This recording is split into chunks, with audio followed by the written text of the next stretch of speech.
PRD was apprehensive in ordering the assassination of Senator Trillanes because of the latter's support and contact in the armed forces of the Philippines.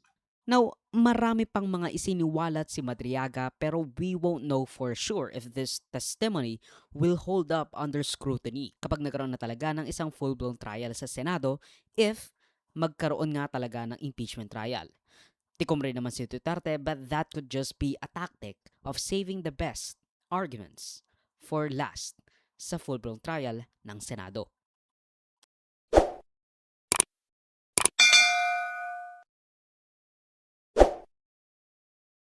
I don't ever slow up, no I don't take shit. I got no love for the fakeness. If you wanna play tough and wanna hate this, I'm gonna show up.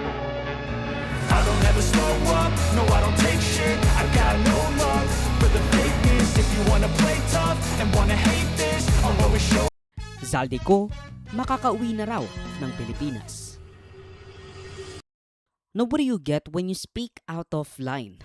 Accuse the president who holds your passport of being the mastermind ng trilyong pisong flood control na bigla na lang nawalang parang bula.